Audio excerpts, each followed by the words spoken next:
Halo semuanya, perkenalkan kami dari kelompok 1 Gizi Kesehatan Masyarakat Pesisir dari kelas 5E yang berjudul Obesitas pada Remaja yang beranggotakan 10 orang. Di antaranya Saya Astina Maharani dengan 3 digit tim terakhir 018. saya Septiana Ramawati dengan 3 digit tim terakhir 028. Saya Alivia Afan Fatimah dengan 3 digit tim terakhir 042. Saya Nisa Kasina dengan tim 052.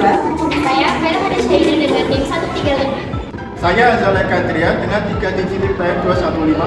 Saya Anindita Haru Febri 5 dengan 3 digit tim terakhir 283. Saya Nafa Maria Sasandira dengan 3 digit tim terakhir 302. Saya Syarifah Umi Salma dengan 3 digit tim terakhir 320.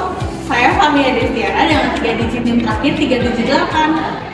Halo semuanya, perkenalkan kami dari kelompok 1 yang akan membahas salah satu penyakit yang sering terjadi pada kalangan remaja di Indonesia, yaitu obesitas pada remaja. Mengapa sih kita perlu membahas mengenai penyakit ini? Ada yang tahu? Oke, selanjutnya, mengapa sih kita perlu untuk mengetahui tentang salah satu penyakit yang sering terjadi pada kalangan remaja ini, yaitu obesitas pada remaja?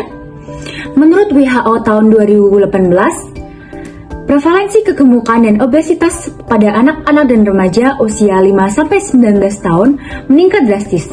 Dari yang awalnya 4% pada tahun 1975 menjadi 18% pada tahun 2018. Nah, untuk Indonesia sendiri, pada saat ini, prevalensi obesitas pada remaja meningkat dibandingkan pada tahun 2013.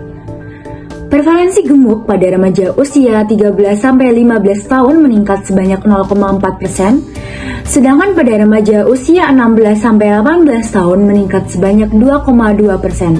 Oleh karena itu, untuk menekan angka peningkatan prevalensi obesitas pada remaja dan menurunkan risiko kesehatan yang dapat ditimbulkan dari penyakit obesitas pada remaja, kita perlu mengetahui apa aja sih faktor-faktor yang dapat mempengaruhi penyakit tersebut.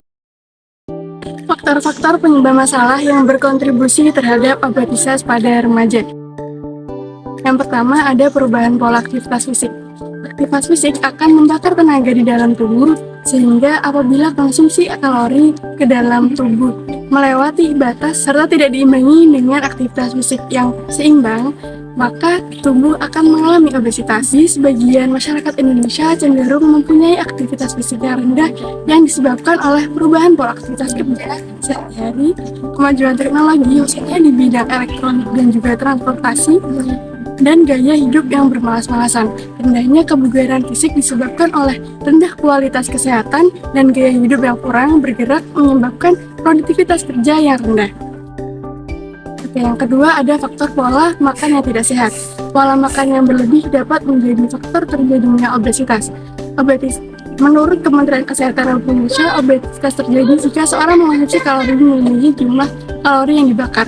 Pola makan dengan mengonsumsi makanan cepat saji atau fast food yang umumnya tinggi kalori, lemak jenuh, gula, dan garam, tetapi rendah serat dan nutrisi lainnya. Selain itu, minuman manis dan berkalori tinggi seperti minuman kemasan, minuman bersoda, dan juga minuman bersinergi yang kerap dikonsumsi oleh remaja berkontribusi besar dalam penambahan kalori sehingga mengakibatkan obesitas. Faktor genetik merupakan salah satu faktor terjadinya obesitas karena sebesar 40% keseimbangan energi dan metabolisme seseorang dipengaruhi oleh faktor genetik.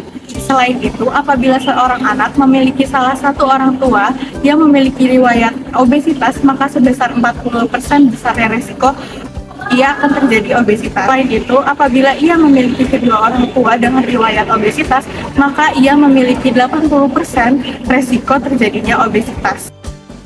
Kurangnya pengetahuan remaja terkait gizi dan obesitas dapat meningkatkan faktor resiko obesitas sebesar 6 kali lipat. Selain itu, apabila seorang remaja memiliki pengetahuan yang baik terkait gizi dan obesitas, maka ia akan cenderung memperhatikan makanan yang akan dikonsumsi. Obesitas pada remaja memiliki dampak-dampak tertentu pada kesehatan tubuh. Yang pertama yaitu kecemasan dan depresi. Kecemasan dan depresi seringkali dihubungkan dengan obesitas karena beberapa faktor psikologis dan sosial. Adanya penelitian menunjukkan bahwa 80% remaja obesitas mengalami kesehatan mental. Adanya gangguan pernapasan disebabkan oleh beberapa faktor. Yang pertama yaitu peningkatan jaringan adiposa yang dapat menurunkan komplians paru dan volume paru. Kedua, obesitas berhubungan dengan hipoventilasi. Selain itu, obesitas juga dapat meningkatkan risiko kondisi seperti asma dan obstructive sleep apnea. Yang ketiga yaitu adanya gangguan tidur. Kesulitan tidur atau kurang tidur dapat mengganggu keseimbangan hormon yaitu leptin dan ghrelin yang mengatur nafsu makan dan metabolisme. Kurang tidur dapat meningkatkan hormon kortisol yaitu hormon stres.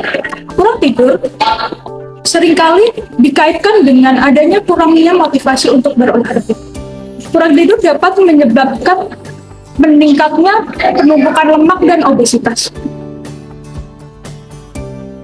Yang keempat yaitu terjadinya kelelahan, peningkatan beban fisik akibat kelebihan berat badan dapat meningkatkan kebutuhan energi yang lebih tinggi saat beraktivitas yang menyebabkan kelelahan lebih cepat.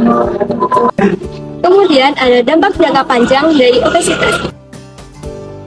Yang pertama ada meningkatkan risiko penyakit diabetes mellitus tipe 2. Pada remaja obesitas terjadi resistensi insulin. Ketika tubuh tidak dapat merespon insulin dengan baik, maka pankreas yang memproduksi insulin lebih banyak untuk menjaga agar kadar gula darah tetap normal. Namun lama-kelamaan pankreas ini tidak dapat memproduksi insulin secara cukup, sehingga terjadi peningkatan kadar gula darah yang lama-kelamaan akan menyebabkan penyakit diabetes mellitus tipe 2. Yang kedua, dapat meningkatkan risiko penyakit jantung koroner. Pada remaja obesitas, metabolismenya mengalami gangguan, sehingga energi dalam tubuh akan dibawa ke hati untuk diubah menjadi lemak, yang akan meningkatkan kadar LDL. Kolesterol dan LDL yang tinggi pada tubuh akan sangat mudah untuk berubah bentuk sifatnya, sehingga dianggap tidak asing oleh tubuh dan akan difagositosis oleh sel-sel makrofag. Sel-sel makrofag akan berubah menjadi sel-sel busa yang mengendap pada lapisan dinding pembuluh darah arteri dan membentuk sumbatan-sumbatan. Penyumbatan tersebut disebut sebagai arteriosklerosis. Nah, arteriosklerosis ini lama-kelamaan akan menjadi penyakit jantung koroner. Yang ketiga, dapat meningkatkan risiko hipertensi.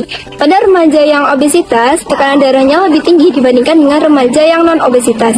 Hal tersebut dikarenakan resistensi insulin menimbulkan hiperinsulinemia yang berefek pada gangguan transport ion, gangguan fungsi vaskuler, dan peningkatan sistem saraf simpatik seperti peningkatan denyut jantung dan tekanan darah. Yang keempat, dapat menyebabkan gangguan tulang dan persendian. Pada remaja obesitas lebih rentan untuk mengalami gangguan pada tulang dan persendian seperti radang karena beban berat yang berlebihan. Yang kelima, dapat menyebabkan gangguan reproduksi. Obesitas pada remaja, khususnya untuk remaja putri, dikaitkan dengan sindrom ovarium polikistik atau PCOS yang dapat menimbulkan masalah kesuburan dan gangguan menstruasi. Selain itu, obesitas juga dikaitkan dengan komplikasi pada persalinan dan kehamilan di masa yang akan datang. Upaya pencegahan obesitas pada remaja bisa dilakukan dengan mengurangi faktor-faktor risiko penyebabnya. Yuk kenalan dengan cerdik. Cerdik adalah slogan yang bertujuan untuk mencegah penyakit tidak menular. Salah satunya adalah obesitas. Cerdik sendiri terdiri dari cek kesehatan rutin, enyahkan asap rokok, rajin beraktivitas fisik, diet seimbang, istirahat yang cukup, dan kelola stres.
Pada remaja, Slogan cerdik ini harus dikenalkan lebih luas melalui edukasi dan sosialisasi ke sekolah-sekolah.